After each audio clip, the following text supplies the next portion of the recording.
Hello, and welcome to the Dialogue on Dialogue podcast. In 1956, Earl Nightingale recorded The Strangest Secret, launching a new era in self-improvement. Over his lifetime, he created thousands of radio and audio programs exploring success, purpose, and meaning. This project is my personal reflection on those ideas, what they meant then, and how they apply now, as I work to put them into practice and invite you to come along for the ride. Episode 24. O is for opportunity. As Earl Nightingale reminds us, people don't need to be educated nearly as much as they need to be reminded. This series is about remembering the truths we probably already know and learning how to live them. With this episode, we move into a new section of the audiobook, the O for opportunity in the core framework. Earl begins by reflecting on his childhood during the Great Depression.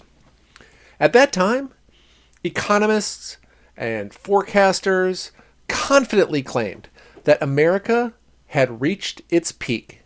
We were making as much as we could make, consuming as much as we could consume, and with a population of around 140 million, they believed that the country had grown as large as it would ever grow. The conclusion was simple and wrong. The era of opportunity was over. Opportunity didn't disappear, despite these predictions. A small group of inventors and entrepreneurs believed something very different. They believed America was still the land of opportunity, and they acted on that belief. These were the people who went on to build many of the companies we still recognize today. They didn't wait for permission. They didn't accept the dominant narrative. They saw possibilities where others saw limits. Earl's point is clear.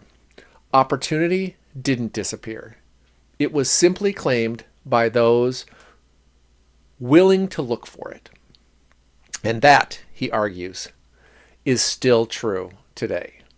America was and remains the land of opportunity, not because opportunity is guaranteed, but because people are free to pursue those opportunities. Earl then asks us to look around.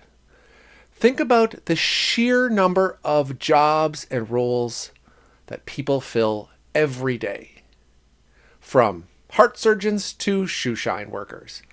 Every role exists because there is a need and someone chooses to meet it.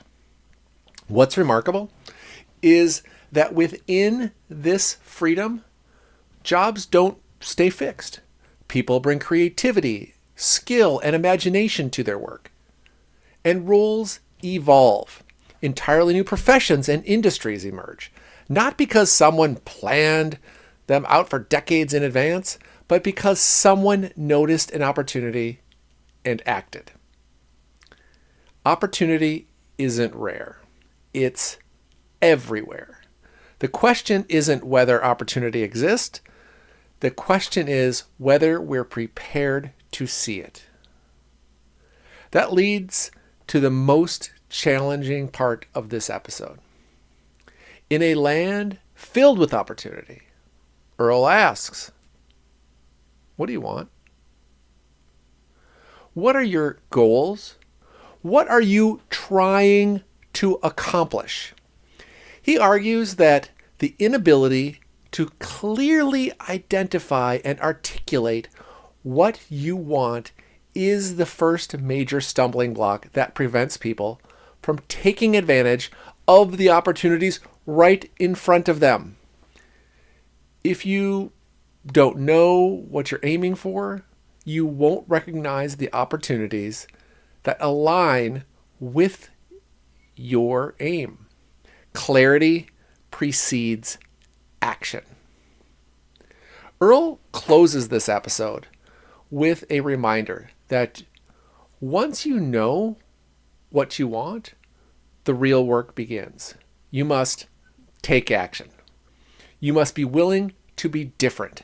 You must be prepared to live like the kind of person who would take advantage of that opportunity.